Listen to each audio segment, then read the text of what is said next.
فرق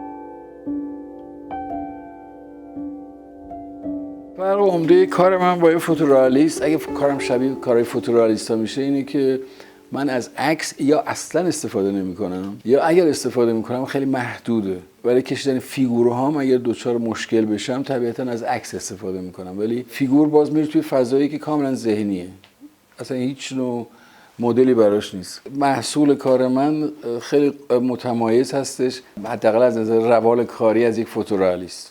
خیلی اوقات گفتن کار من هایپر ریالیستی. هایپر ریالیسم هم فوق واقع گرایی، در واقع فوق واقع گرایی به کار من نمیدونم بخوره یا نخوره. دلیل اینکه اکثر منتقدا وقتی چیزی راجع به کار من می‌نویسن این اصطلاح به کار میبرن اینه که من به طرز خیلی وسواس آمیزی به جزئیات میپردازم.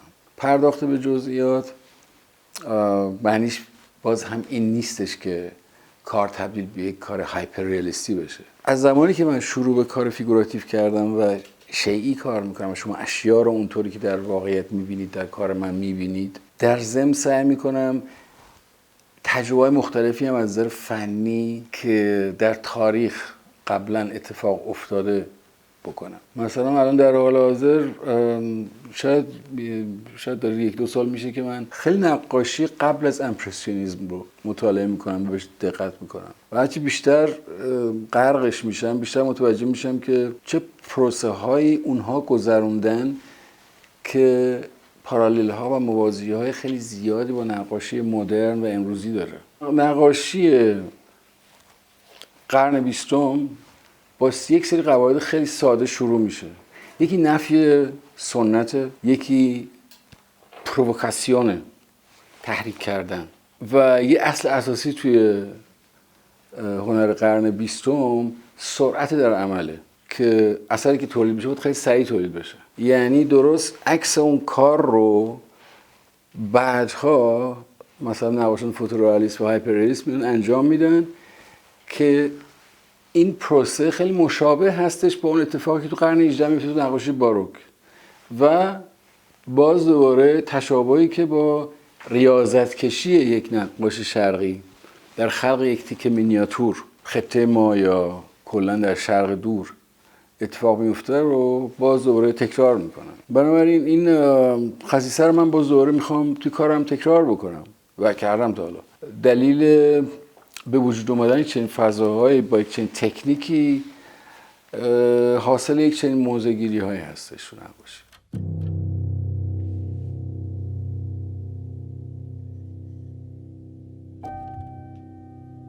بسیار نقاشی رو جدی میگیرم و نمیخوام فقط کارم محدود بشه به یک سری المان‌های تزئینی و برم دنبال پیدا کردن هویت ملی تو کارم و کار رو تبدیل کنم به یک شیء دکوراتیو. ببینید الان نقاشی ایران وقتی شما یک کتاب ورق میزنین در مجموع آخر نمیدونید یک کتاب دیدین راجع به صنایع دستی ایران یا اینکه راجع به هنر ایران. این مشکلی که ما داریم. ولی من اعتراف میکنم که جزو سرگردانانم. دلیلش هم اینه که شما وقتی آگاهانه تاریخ هنر نقاشی رو نگاه میکنید و بررسی میکنید به عنوان یک آدم شرقی سرگردان میشین. اولین چیزی که دنبالش میگردم خودمم که من کی هستم اصلا و چی میخوام.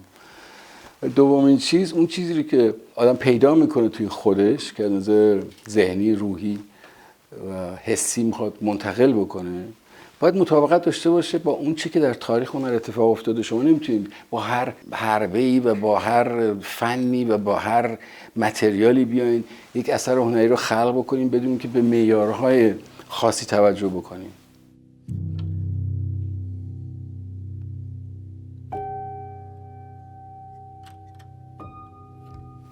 این کشش به طرف دراپری چیزی که در واقع تو کار منم هست. من به دلایل خیلی عدیده متوجه شدم که دراپری توی تاریخ هنر یک نقش خیلی اساسی بازی میکنه. پارچه مثل المان ابر که من توی کارام یه مقدار توضیح دادم براتون که مثلا انسان یاد چه چیزایی میندازه. پارچه واسه داره که این که الاستیک یه جسم سخت ثابت نیست، خم میشه، هر فرمی که بخوایم میشه داشت در بیاریم. ما وقتی برمیگردیم به واقع گرایی ما نیاز به یک اشیا یا المان‌هایی داریم که اینا قابل انعطاف باشن و بتونیم باهاشون ما سفر رو پر بکنیم. یکی از این المان‌ها که توی تمام اعصار قرون گذشته توی کار آرتیستا رول خیلی اساسی بازی کرده پارچه است. اون چیزی که منو مجذوب میکنه این نقطه است، نابیت نقاشی. نابیت یعنی نابو بودن نقاشی در اون لحظه‌ای که ناگهان باعث ملال صدها هنرمند میشه. یعنی دقیقاً اون ریاضتی که باعث ملال هنرمندهای مدرنیست میشه. هیچ کس این ریسک رو نمیکنه مثل من بیاد 40 سال 40 و اندی سال تجربه تکنیکی بکنه. تجربه تکنیکی که توی این نوع کار نهفته بسیار کار پیچیده و سختیه. ادعا نمی‌کنم که من یه نبوغ خاصی دارم، ولی توی این پروسه 40 و اندی سال که من این کار رو کردم متوجه شدم بازنمایی کردن بعضی از اشیا در یک تابلو به طور ذهنی بدون کمک مدل، بدون وجود یک فضای واقعی جلوی چشماتون کار بسیار سختی، خیلی کار سختی.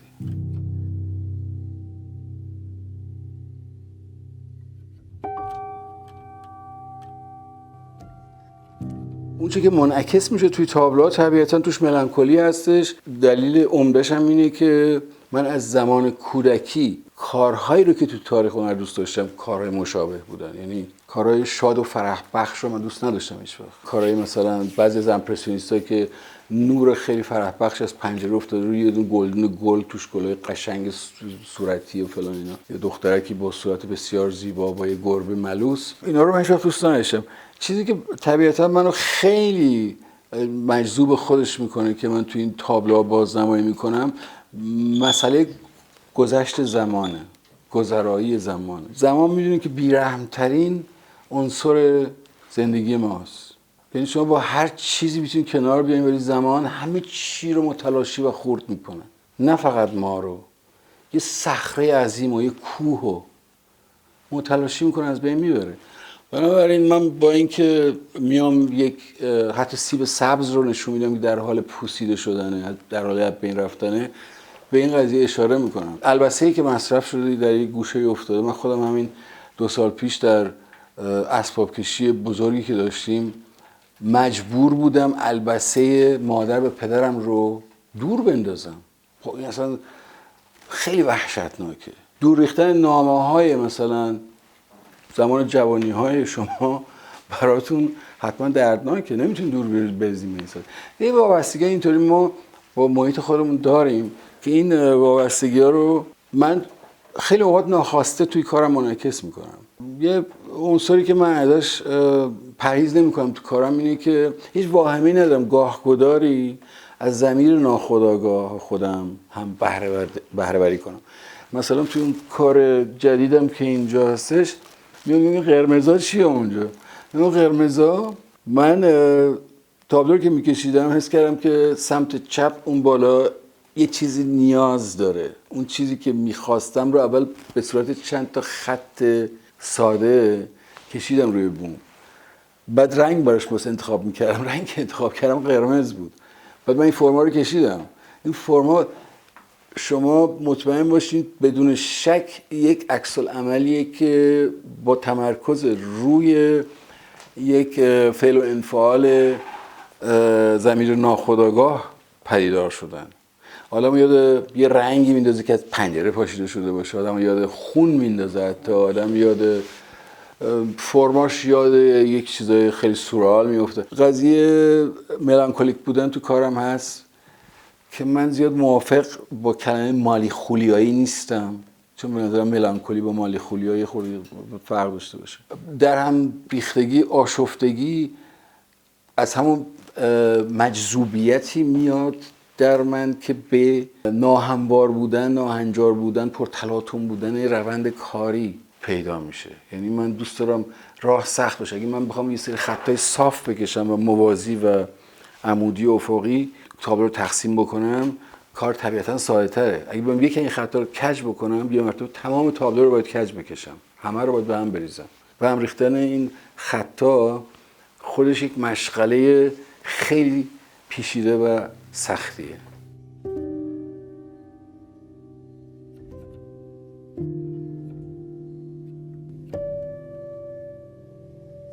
مرگ در واقع وحشتناکترین کاری که میکنه کشنده عشقه.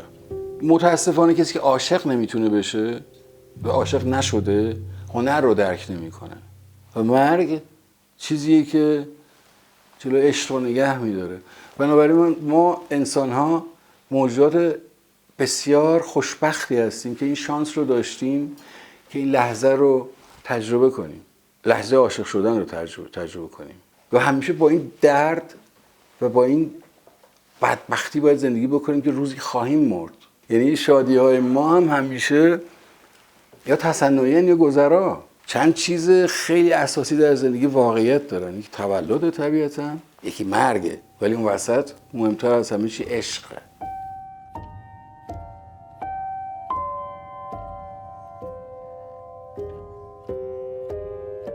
طبیعت بیجان تو کار من خیلی این اواخر به خصوص زیاد تکرار میشه. من معتقدم طبیعت بیجان بود که منجر شد به یک انقلاب بزرگ در نقاشی. یعنی شما اگر تاریخ رو برگردیم به عقب، در واقع طبیعت بیجان‌های سزان شروع نقاشی تحلیلی بود. یعنی سزان با کشیدن سیب و پرتقال و طبیعت بیجان‌های کوچیک به نتیجه رسید که نقاشی فقط این نیستش که ما تمرکزمون رو پرسپکتیو بذاریم و عمق رو بخوایم به تصویر بکشیم. نقاشی در واقع تشکیل میشه از یک سری اعمالی که نهایتاً به یک انتزاع منجر میشه. یکی دلیل عمرش اینه. دلیل دیگرش اینه که ببین شما وقتی فیگور میکشین، آدم میکشین، باید یک بهانه‌ای داشته باشین. در این حالی که فیگور توی بازی میاد ولی یک اتفاقی هم باید بیفته.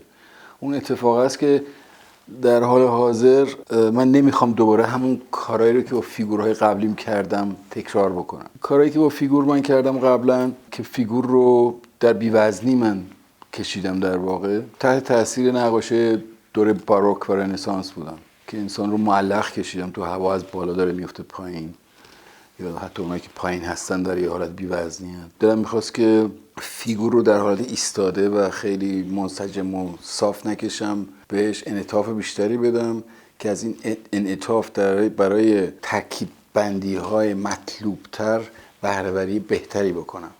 ولی الان اگه بخوام دوباره فیگور رو بکشم و به همون صورتی که قبلا کار کردم تکرار بکنم، برای من زیاد خوشایند نخواهد بود. فکر میکنم که یک وقفه خواهد افتاد بین این طبیعت بیجانها و فیگور تا من یک راه حل دیگه‌ای واسه این قضیه پیدا بکنم، فیگور رو منعکس بکنم بدون اینکه محتوای مشابه اون محتواهایی که توی کارهای دیگران زیاد تکرار میشه نداشته باشه و در این حال فیگور اون انعطافی رو که من توی کار قبلیم بهش رسیده بودم و ازش بهره ور شده بودم رو بتونم داشته باشم.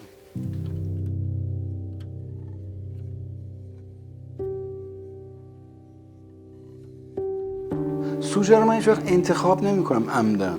سوژه در طی این 40 اندی سال گذشته خود به خود پدیدار شده. وقتی یه نقاش مثل من کار میکنه، میاد از نقاشی تحلیلی، از انتزاع، از ابسترکسیون میرسه به فیگور، اتفاقی که میفته اینه که شما هنوز دارین ابسترکت کار میکنین، هنوز قواعد و ضوابط انتزاع رو در کارتون تکرار میکنین، فقط تصمیم میگیرین که این فرم ها و تاشای رنگی تبدیل به یک شیئی بشن. اگر خیلی بدون مکس و بدون اینکه خیلی انتظار بکشین تصمیم بگیرین، شما فیگورها و اشیایی رو انتخاب میکنین که توی ضمیر ناخودآگاهتون، در گذشته‌تون به یک نحوی باش در ارتباط هستین.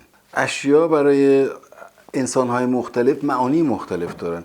مثلا یک جفت کفش برای من معنی دیگه‌ای داره تا حتی برای شما یا برای شخص سوم، شما وقتی شیئی رو میبینین در برخورد با اون شی یک تصور ذهنی و یک برداشت کاملا ناخودآگاهانه هم با خودش حمل میکنه براتون. من دو جور میتونم راجع به اشیایی که انتخاب میکنم برای کارام صحبت کنم. یه نوع خیلی فنی و خیلی خشک و خالیه که مربوط میشه به روند کاری یه نقاش. یه بعد شاعرانه و خیلی لطیف رو میتونم شروع کنم اظهار بکنم که اون بعد شاعرانه و لطیفش رو من اکثرا صرف نظر میکنم ازش و این همین باعث میشه که بعضی‌ها خیلی سرخورده بشن در برخورد با من. خب چون طبیعیه وقتی شما یه فضای نوستالژیک خلق میکنید با عکس قدیمی سیاه‌سفید با نامه‌های باز نشده کهنه یا یک جفت کفش کهنه یا یک کلاه کهنه، اینا میتونه برای یک شاعر یک منبع بصری خیلی مفیدی باشه که بتونه در مورد اون اشیا سخن پراکنی بکنه و شعر بگه یا هرچی. ولی در مورد نقاش حالا متاسفانه اینطوره یا خوشبختانه اینطوره، به هر حال نقاش برخوردش با اشیا اون بعد شاعرانش رو تا یه حدودی از دست میده. مثلا شما به گلای آفتابگردان ون گوگ که نگاه میکنین، اون بعد لطیف شاعرانه گل آفتابگردان یه مقدار محو میشه دیگه، اون حالت رمانتیک رو نداره، تبدیل میشه به یک شی و قبل این تبدیل به شی بشه برای آدمی مثل ون گوگ تبدیل میشه به یه فرم. در کار من هم همین اتفاق میفته. یعنی خیلی اوقات من حتی تابلو به این مرحله میرسونم که هنوز تمام نشده، شاید یک ماه یا شاید بیشتر کار داشته باشه، نهایتا به نتیجه میرسم که یه بخش از تابلو یه چیزی کم داره و یه چیزی لازم داره. اون چیز رو خودم من نمیدونم چه خواهد بود، ولی یک تاش رنگی میذارم و میشینم فکر میکنم که اون تاش رنگی چی میتونه باشه که از اون تاش رنگی بعد من این شیء رو بیرون میارم. بنابراین اون شیء میتونه هر چیزی باشه، ولی هر چی که هستش باید با فضای تابلو انس داشته باشه، بخوره، چفت و جور بشه. توی این تابلوها بیشتر شما اشیایی رو میبینین که یا در حال پوسیدنن، مزمحل شدن، یا اینکه فراموش شدن، یه گوشه افتادن. بنابراین بالاجبار اون تاش رنگی هم که به تازگی وارد تابلو من شده به مرور تبدیل به یکی از همین اشیا میشه.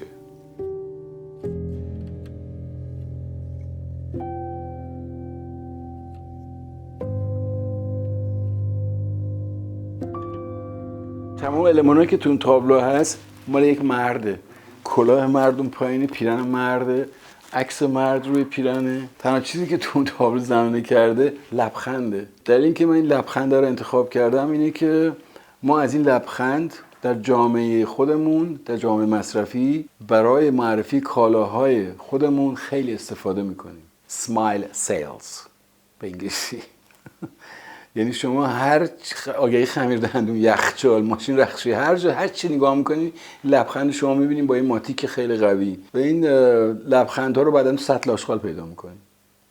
تمام مجله ها میره سطل آشغال. یه موقعی شب تک و تنها دارین توی خیابون میرین، یه باد خیلی غم انگیز پاییزی هم داره میوزه، یه تیکه کاغذ سر میخوره جلوی پای شما، این لبخند یه خانومه که میخواد به شما یه چیز رو بفروشه. در واقع این لبخنده رو من گرفتم و ازش دارم استفاده میکنم. باز هم ببینید فکر نو نیستش، من اینقدر بیرحمم با خودم. این لبخند رو فکر کنم جیمز روزنکویست، روی لیختنشتاین، حتی وارهول استفاده کرده، لبخند مرلی مونرو. برای اینکه این لبخند تلخیه، لبخند شیرین نیست. این لبخند قلابیه، برای فریبه، لبخندی نیستش که واقعیت داشته باشه. بنابراین این لبخند فریبنده دروغین و قلابی رو من آوردم توی این فضای تاریک رها شده در حال اضمحلال و از بین رفتن رو جذب کردم، گذاشتم توی کارم. من فکر کنم یه انگیزه باشه برای به راه انداختن یک مکانیزم فکری و ذهنی تو تماشاگر که به وسیله اون شما برای خودتون داستان بسازین که شما همین الان قبل از این صحبتاشو بشه ساختین با داستانا. مثلا وای میسین اون جلو و میگین چرا. هدف اصلی من در واقع به وجود آوردن این چرا هاست. یعنی هیچ قصه خاصی رو بازگو نمی‌کنم. اصلا دوست ندارم که قصه، یعنی حماسه سرایی بکنم یا داستان سرایی بکنم. هدف من نیست. هدف من اینه که با گذاشتن این اشیا کنار هم تماشاگر به نوعی سرگرم میشه و داستان خودش رو اختراع میکنه که خیلی جذاب‌تره برات.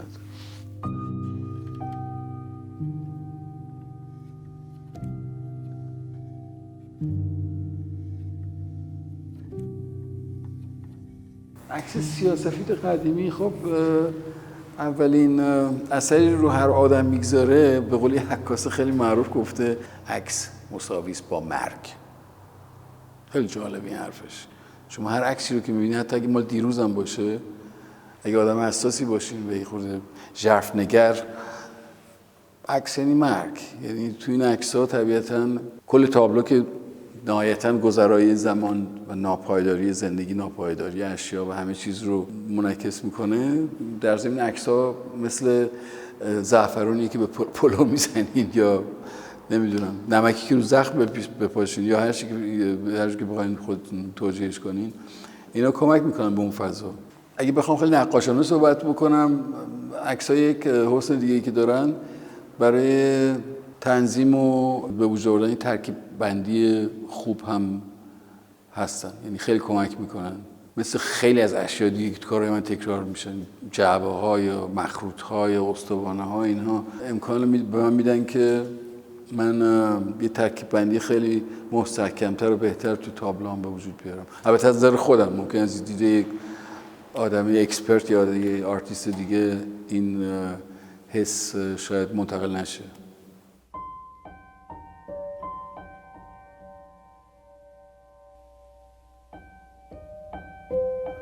تابلو گروگان خیلی داستانش جالبه. من یه برادر کوچیک‌تر دارم که این 2 سال در جبهه دزفول در جنگ ایران عراق سرباز بود. بعد اومد پیش من آلمان. من موقع در شرایط خوبی نبودم از نظر امکانات کاری و اینها، ولی سعی می‌کردم توی یک فضای کوچیک تا اونجایی که میتونم کارهای خوبی بکنم و نیاز به مدل داشتم.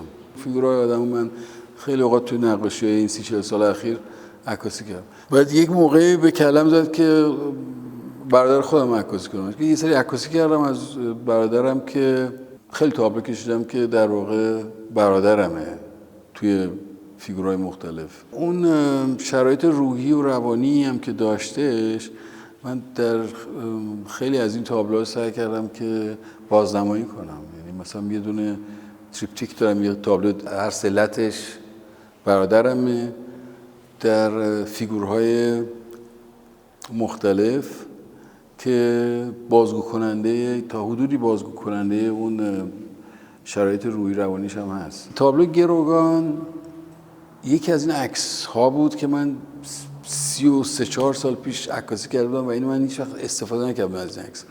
از اون سری عکس‌ها از اکثرشون استفاده کردم، یه دونه باقی مونده بود یا یک تا دیگه باقی مونده هنوز هست که من استفاده نکردم. بعد اینو من یک دفعه شروع کردم به کار و تابلو رو نمیدونم 4-5 روز کار کردم و اینا و وحشت کردم ازش. یعنی اون فیگور با اون صورت پوشیده و دستا روی سر و اینا برای من یک کامپلکس خیلی ملانکولیک، خیلی ترس‌آوری داشتش. من تابلو رو پوشوندم، کار نکردم. روی همون بوم من یه تابلو دیگه کشیدم که یادم اون تابلو من آوردم تهران و اصلا یادم نیست رو چی بود، به هر حال دادمش حتی برای تهران فروش رفت اینا. تو این سری کار جدیدی که می‌کشیدم یه مرتبه اون تابلو نصف کاری رو که پاک کرده بودم اومد باز تو ذهنم. بعد گفتم چطور نمی‌کشیش اینو، بکش ببین چی از آب در میاد اینا. بعد این گروگان رو من کشیدم، اسم گوشم گروگان. ببینید وقتی دیگه هم تابلویی رو من می‌کشم، یک کلاژی که به دلایل مختلف پدیدار میشه. مثلا شما فیگور رو می‌کشین، بعد حس می‌کنید که زیرش میتونه چیز دیگه باشه یا پشتش میتونه یه در باشه. یه بخشش مربوط میشه به نیازهایی که شما به ترکیب بندی تو تابلو دارین، یه بخشش هم خیلی با عمد اجرا میشه. مثلا من یه سری تابلو دارم که توش اتو هست، فیگوره و اتو جلوشه. اتو برای من همیشه مالت شکنجه رو داشته. ممکنه که فیگور باشه با یک تیکه استخوان مثلا. کلاً یک علاقه خاصی که من دارم اینه که دوست دارم یک تابلو در عین حالی که میتونه خیلی مفاهیم مختلفی رو تداعی بکنه، تماشاگر تابلو من داستان خودش رو ابداع بکنه. در مورد گروگان خب تداعی‌های مختلف میشه دیگه. شخص صورتش پوشیده است، دستاش رو سرشه، به نظر میاد که گروگان گرفته شده و چون توی یک بشکه با یه مایع سیاه رنگ میتونه نفت باشه توش. بنابراین هر کسی میتونه برای خودش داستان خودش رو درست بکنه.